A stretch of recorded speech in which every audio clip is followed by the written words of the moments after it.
He began this year as a prince and he ends it as a civilian. Andrew Mountbatten Windsor has paid a heavy price for his friendship with the disgraced billionaire Jeffrey Epstein.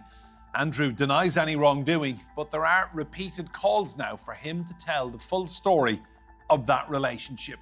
What now for the fallen prince?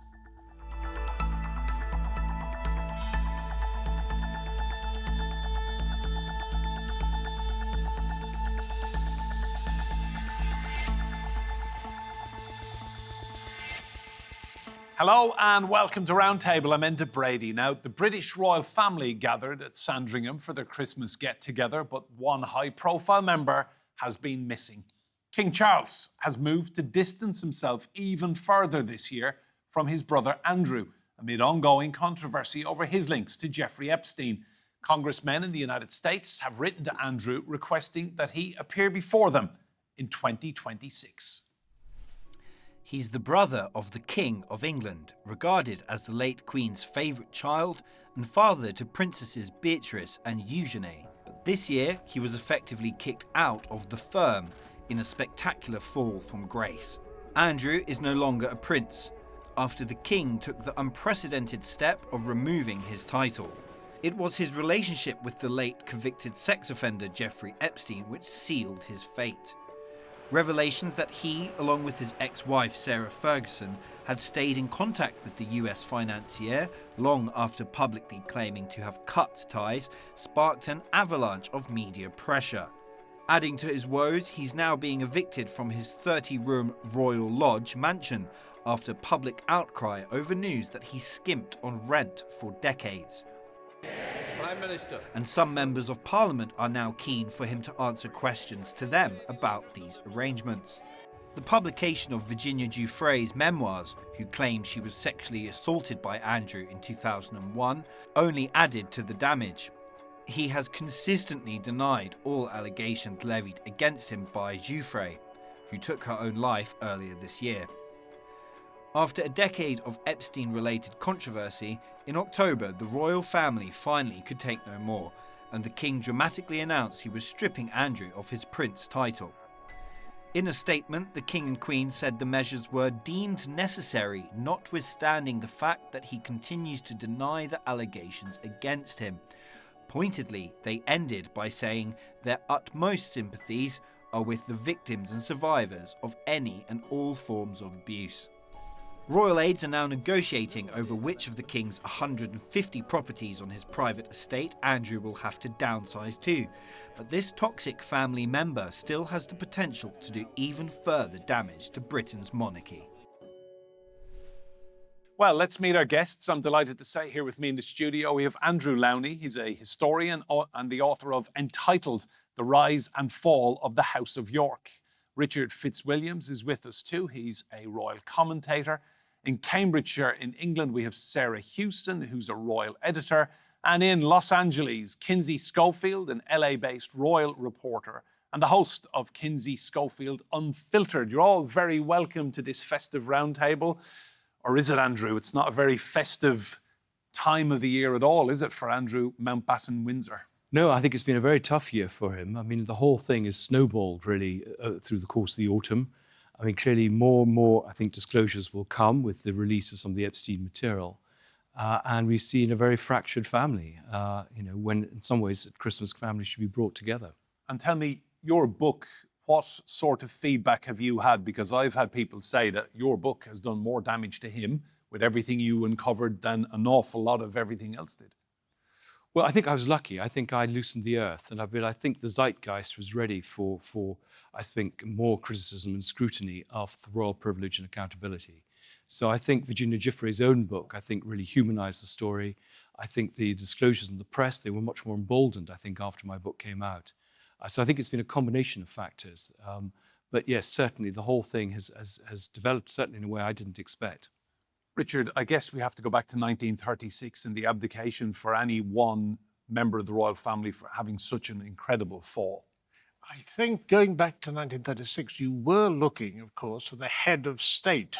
So that put it, I think, in a different category to the current Andrew Mountbatten Windsor saga, which was certainly very, very serious. I mean, one could compare it perhaps to the 1990s, but even then, I mean, you think of the tragic death of Diana, you think of the War of the Waleses, you think of the Windsor Castle fire, problems about tax and so forth, and 3 divorces. So putting it in its place, but it is absolutely unique. And I mean, the humiliation heaped upon him, it's not occurred before. I mean, if you look, for example, losing the Order of the Garter, I mean, only 40 people have lost that, and the most recent ones were enemies of the state. So putting him at that sort of level, he's certainly been no friend to the royal family and nor to the British people. I would suggest that the polling, when you're under 10%, you couldn't get lower.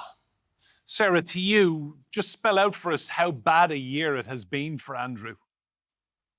I mean, this is the most almighty fall from grace, isn't it? From the one-time Duke of York trade envoy, Falklands hero, to now plain old Andrew Mountbatten Windsor, about to get booted out of his very luxury residence in Windsor Great Park and head to far more humble surroundings on the Sandringham estate in Norfolk.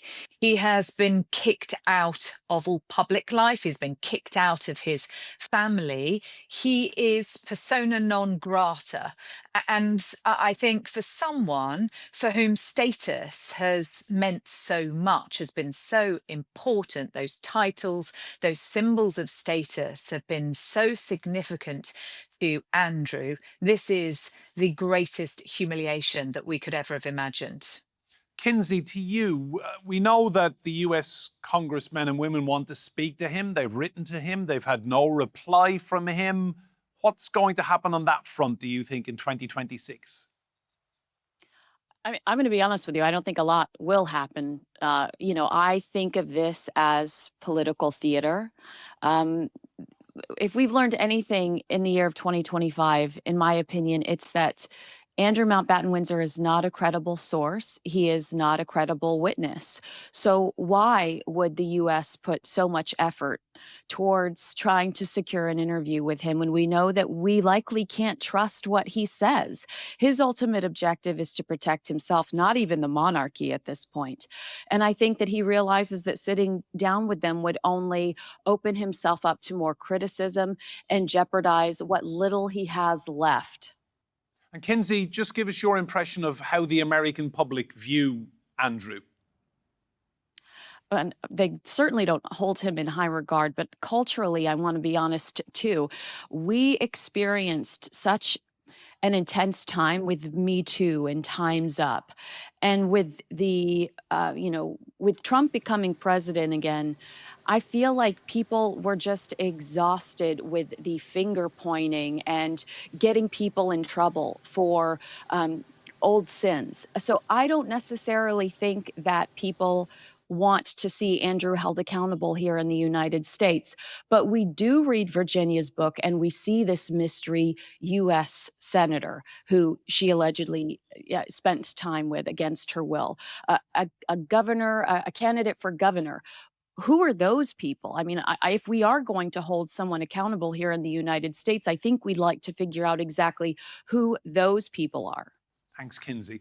Andrew, to you, I've seen a lot of your interviews this year, and you always say that the next scandals for Andrew will be financial. Just elaborate on that with what you can tell us.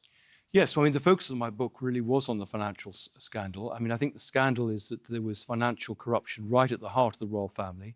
It was supported by the institution itself. He was protected and enabled, not only as a trade envoy, but later with Pitch at the Palace and other ventures. He continues to deal with some pretty unsalubrious people. And we know from court cases, for example, where he's been paid to be a fixer and money seems to have been laundered to him. I mean, there are a whole series of questions that I think need to be asked. The National Crime Agency 20 years ago were asked to investigate him. So I do think there is a strong case for misconduct in public office. We've got, again, through whistleblowers, stories of him taking bribes as a trade envoy. We've got leaked emails revealing that he was asking his protection officer to find out information about Virginia Giuffre to smear her. And I think quite apart from the sex trafficking allegations. So I think there's a case for the Met, there's a case clearly for the National Crime Agency. Should point out that Andrew Mountbatten Windsor denies any wrongdoing whatsoever in terms of those allegations against him. But Andrew, my question to you as well, how much was he protected by his late mother? Well, totally protected. I mean, people used to go to the Queen or the Queen's secretaries complaining, diplomats, politicians, civil servants, and they were just sent away with a flea in their ear. And even members of the intelligence services went to her after he was caught with the $5 million bribe in Kazakhstan. So, I mean, I'm afraid that she has to take quite a lot of responsibility for this. But it's true of, this, he should have been dealt with years ago. And this, even months ago, I think this would have kind of nipped the problem in the bud. Now the problem is that there's a wider question to be asked about royal finances and transparency. And they're having to really cut him loose in order to protect themselves. Richard, in terms of cutting someone loose, Christmas is a time when families get together. The royal family have got together in Sandringham, as we've seen. And Andrew's not there. Normally, you'd feel sorry for someone by themselves at Christmas. I'm finding it very difficult to find any sympathy for Andrew Mountbatten Windsor. It's a very unfortunate thing, and you're absolutely right. Christmas is a time normally of forgiveness and so forth. What we've got here, though, is somebody who very clearly, the word entitled parasite comes to mind, and Andrew making this point that this goes back years.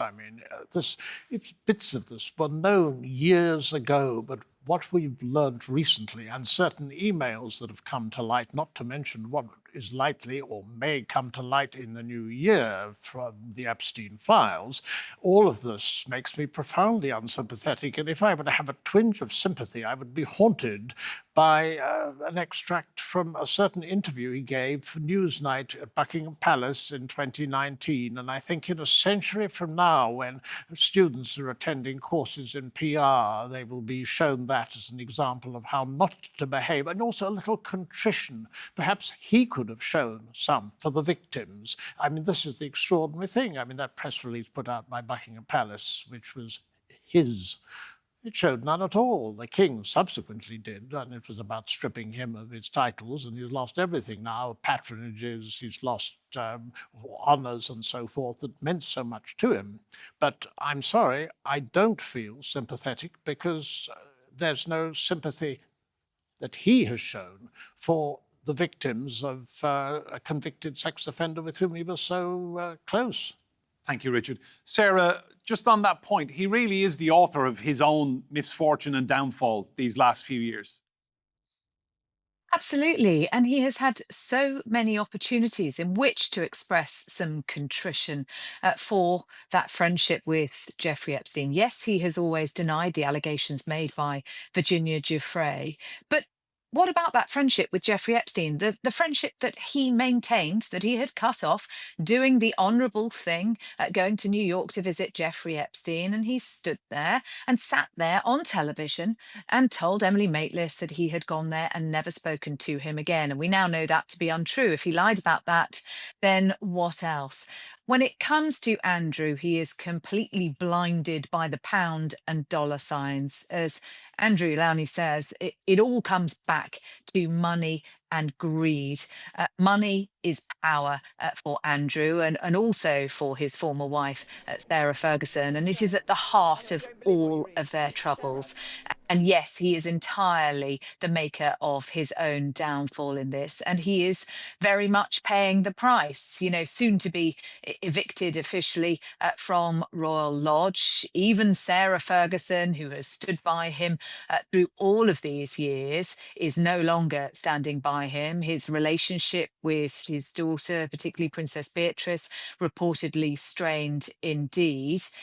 And yet, Andrew appears to be digging his heels in and fighting in every way he can possibly do on every technicality, not to be leaving Royal Lodge imminently. He is still there. That suits the royal family over Christmas because they don't have to have him down the road at Sandringham. But when is he going to leave and on what terms? Sarah, you mentioned Sandringham. Just spell out for us what it's like for an international audience. I've been there, same as you, reporting. It's rural, it's remote. There aren't any bright lights or shiny things, and there's not a great deal to do. No, and that is the reason why it was, in fact, the former Duke of Edinburgh, Prince Philip's favourite place, and why he chose to retire there after he stepped back from public life. It is a private residence. It is owned by the royal family, and that is why they can find Andrew a residence there. It's going to be a far humbler home. We don't know exactly which one. Unlikely to be Wood Farm, because that was so associated with the late Queen and the Duke of Edinburgh. There is York Cottage, which is potentially available. That may be a reminder of what he has lost in terms of his title, but a far smaller, humbler, more modest home for Andrew, and very isolated, away from his daughters and his grandchildren. And it remains to be seen how much time he actually will spend in Sandringham and what he will do during his days there. There is a property on offer for him in Abu Dhabi, potentially far grander, far more what he has become accustomed to. So potentially he could spend more time abroad. And I don't think anyone will be missing him, particularly from these shores. Thank you, Sarah. Kinsey, to you, all of the effort US law enforcement have put into looking at Jeffrey Epstein and the serious, horrible allegations against that man, it strikes me as very odd that US law enforcement has not been able to speak to Andrew Mountbatten Windsor. Do you think that's something that might happen in 2026, that we could see the FBI sitting down and asking him, as someone who was very close to Epstein, what was going on?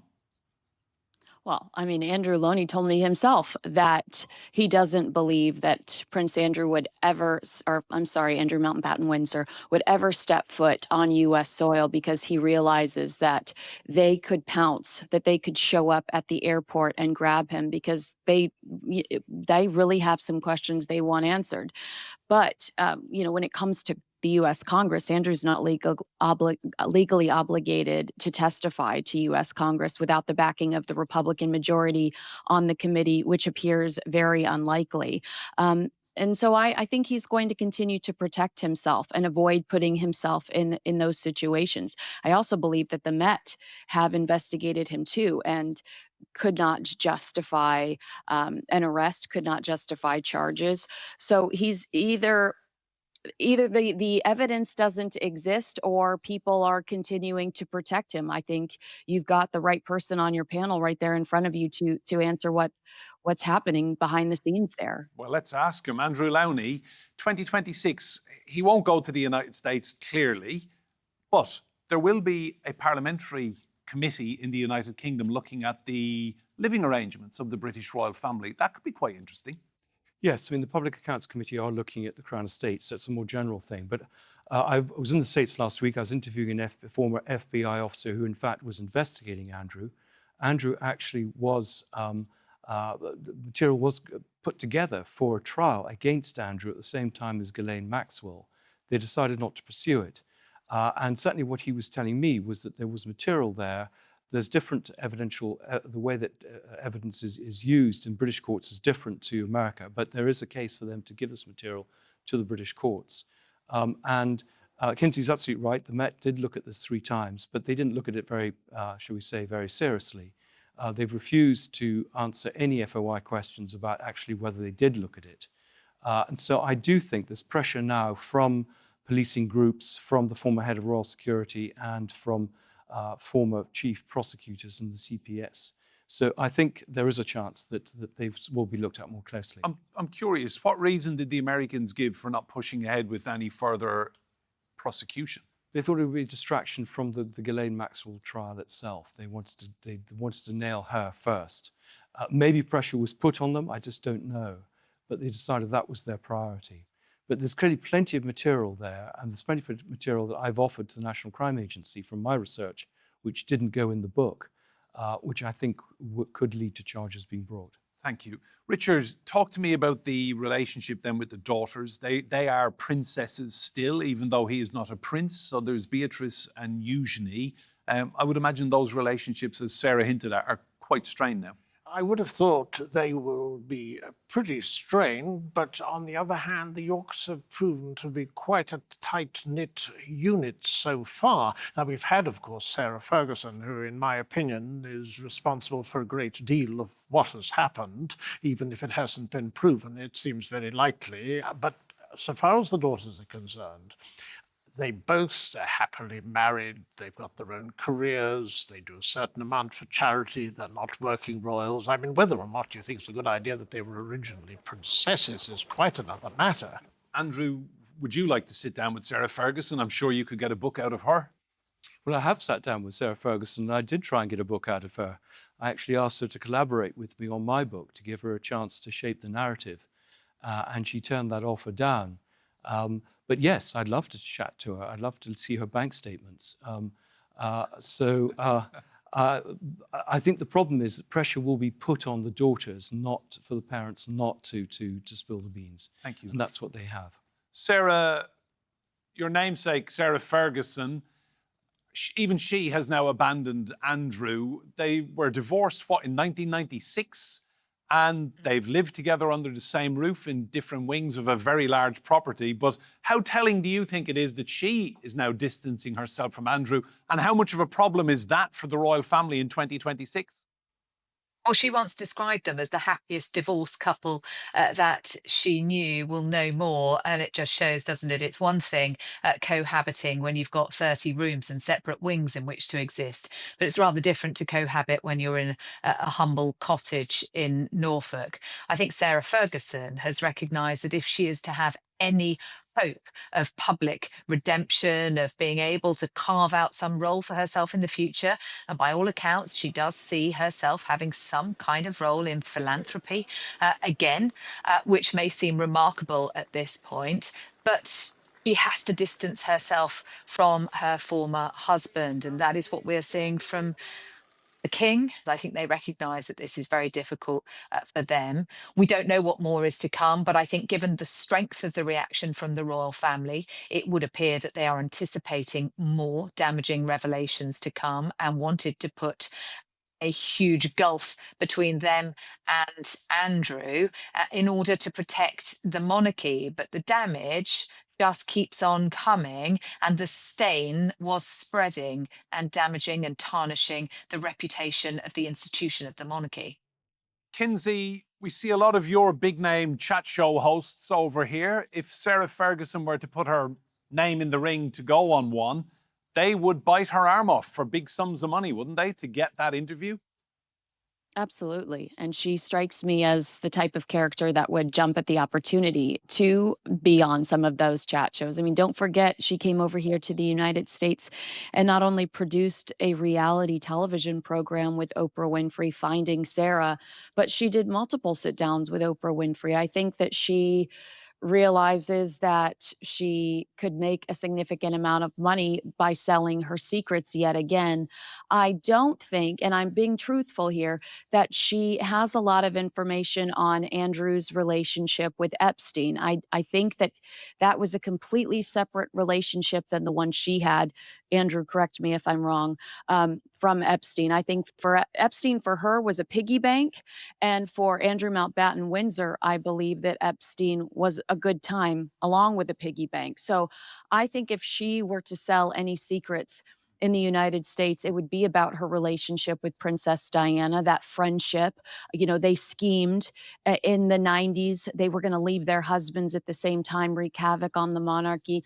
I think she knows where a lot of Princess Diana's secrets are buried. But I also think she could make a buck off of Harry and Meghan and what she heard around the palaces about Harry and Meghan and that relationship. So I don't think she'd steer into the Epstein zone if she were to come over to the States and do a sit down. Kinsey, thank you. Final point to you, Andrew. How much of a problem then is Sarah Ferguson for the royal family in 2026 if she's rattling around, needs cash, and has time on her hands? I think she is a problem, and I think whether she does a book herself or whether she uses some sort of proxy in the way of Diana did with Morton, I think that's more likely in terms of the book. But I think Kinsey's absolutely right. She doesn't need to go into some of the sensitive territory. I understand the royal family had their own dossier on her, which they've threatened to release. So it would be sort of mutually assured destruction. I'd say the only pressure they can have on her is either to pay her off, which is I think what she wants, but also to say that if you want your daughters protected and kept within the bosom of the family, then you have to play ball. And Richard, I'm sure King Charles and his heir, Prince William, the Prince of Wales, they will be very much looking forward to a fresh slate, a new start, 2026, and hopefully not seeing any more headlines about Andrew Mountbatten Windsor. Absolutely, but one of the problems with all this is that the palace don't know exactly what might come out, and they've been reacting to events as opposed to knowing what was going to come. And I mean, that has been a very, very severe problem. And of course, Parliament has been somewhat restive. The press, very, very hostile, and of course the polls. But the monarchy has held rather well, and I think it's quite significant that some, in the latest YouGov, almost 60% were in favour of the monarchy. Now, if you look at the two major political parties, they'd give their eye teeth to have anything like that. So yes, I think that with the soft power element playing such a part in royal life, I think they are hoping most sincerely that somehow or other this at least partly dies down and can be controlled. Thank you so much, Richard, Andrew Lowney, Kinsey in Los Angeles, and Sarah Houston in Cambridgeshire. Enjoy the rest of the festive season and a happy new year to you all. Remember, you can see more discussion and debate on our YouTube channel. Just search for Roundtable TRT World. But for now, from me and Brady and all the team here, goodbye and thank you for watching.